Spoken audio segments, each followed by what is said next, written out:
എന്റെ വീട്ടിൽ പല ബ്രീഡുകളായി 10 പേരുണ്ട്. ഒന്നിനെ വാങ്ങി ഇഷ്ടം കൂടി അങ്ങനെ കൂടുതൽ പേരായി. പിന്നെ കുറച്ച് നാടൻ, ഒരു ഡോഗിനും എല്ലോ അല്ലെങ്കിൽ കഴിക്കാൻ എന്തെങ്കിലും ഈവൻ ഷിറ്റ്സു, അത് ഡോഗ്സിന്റെ സ്വഭാവമാണ്. ഗൈസ്, അപ്പൊ കഴിഞ്ഞ ദിവസം എനിക്ക് വന്നൊരു കമന്റ് ആയിരുന്നു നിങ്ങൾ ഇപ്പം കണ്ടത്. സത്യം പറഞ്ഞാൽ ഈ കമന്റിന് ഞാൻ റിയാക്ട് ചെയ്യേണ്ട ആവശ്യമില്ലായിരുന്നു. ഈ കമന്റ് കണ്ടപ്പോഴത്തേക്ക് സത്യം പറഞ്ഞാൽ ഞാനെന്തോ ഡോഗ്സിനെ അടിക്കുന്നതും എന്തൊരു പീഡിപ്പിക്കുന്ന പോലാണ് ഈ ഒരു കമന്റ് വായിച്ചു കഴിഞ്ഞപ്പോ എനിക്ക് ഫീൽ ആയത്. അതുകൊണ്ട് മാത്രമാണ് ഈ കമന്റിനെ നമുക്കൊന്ന് റിയാക്ട് ചെയ്യാം എന്ന് ഞാൻ വിചാരിച്ചു. ഗൈസ്, കഴിഞ്ഞ ദിവസം എന്റെ അക്കൗണ്ട് ഞാനൊരു വീഡിയോ പോസ്റ്റ് ചെയ്തായിരുന്നു. അതായത് എന്റെ സാറയ്ക്ക് ഞാനൊരു എല്ലും കഷ്ണം സർപ്രൈസ് ആയിട്ട് കൊടുക്കുന്നു. അതായിരുന്നു വീഡിയോ. പക്ഷെ അവൾ ഭയങ്കര അഗ്രസീവായിട്ടും വയലൻസ് ആയിട്ടുമാണ് പെരുമാറിയത്. അപ്പൊ അത് കാരണം ഞാൻ പറയുന്നതൊന്നും അവൾക്ക് മനസ്സിലാവുന്നില്ലായിരുന്നു. അതിന് വന്നൊരു കമന്റ് ആണ് നമ്മളിപ്പം കണ്ടിരിക്കുന്നത്. എന്റെ അമ്മ കൊച്ചിലെ മുതൽ ഒരു കാര്യം പറഞ്ഞിട്ടുണ്ട്, ചുട്ടയിലെ ശീലം ചുടല വരെ എന്ന്. അതായത് കൊച്ചിലെ എന്ത് ശീലിക്കുന്നു അതായിരിക്കും നമ്മൾ വലുതാകുമ്പോഴും അതുപോലെ ആയിരിക്കും ചെയ്യുന്നതെന്ന്.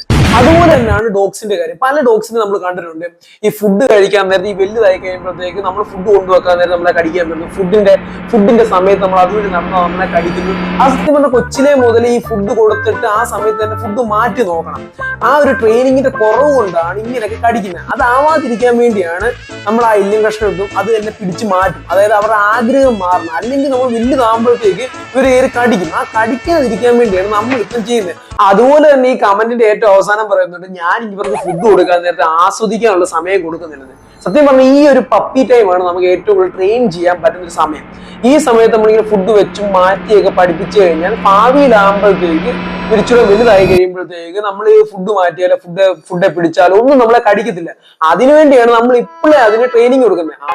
ഗൈസ്, ആ ആള് തന്നെ വേറൊരു കമന്റ് ഇട്ടിട്ടുണ്ട്, ദയവ് ചെയ്ത് ഡോഗ്സിനെ അടിക്കരുത്, കാണാൻ വയ്യ, വീഡിയോയിൽ ഇങ്ങനെ അടിക്കുന്നുവെങ്കിൽ വീട്ടിൽ എന്തായിരിക്കും.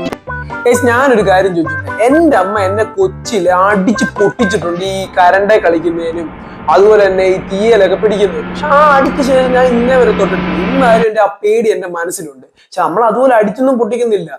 നമ്മൾ ജസ്റ്റ് അവർ ചെയ്യുന്ന തെറ്റിനെ വിലക്കിയില്ലെങ്കിൽ നമ്മൾ ഭാവി വലുതായി കഴിയുമ്പോൾ നമ്മൾ പറഞ്ഞ അവർ പുല്ല് വില തരത്തുള്ളൂ. അതുകൊണ്ട് മാത്രം നമ്മളിപ്പം ചെറുതായി പപ്പി സ്റ്റേജ് ആയതുകൊണ്ട് അവരെ പറഞ്ഞ് വിലക്കി അവരെ തിരുത്താൻ നമ്മൾ മാക്സിമം ശ്രമിക്കും. ഗൈസ്, അപ്പൊ ഒരു ബ്രോ എനിക്ക് കമന്റ് ചെയ്തിട്ടുണ്ട്, അതായത് ഈ ഏജിൽ തന്നെ ഈ അഗ്രഷൻ ആണെങ്കിൽ ട്രെയിനിങ് കൊടുത്തോളൂ, അല്ലെങ്കിൽ വലുതായാൽ നമ്മളെ കൊണ്ട് കൺട്രോൾ ചെയ്യാൻ കഴിയില്ല.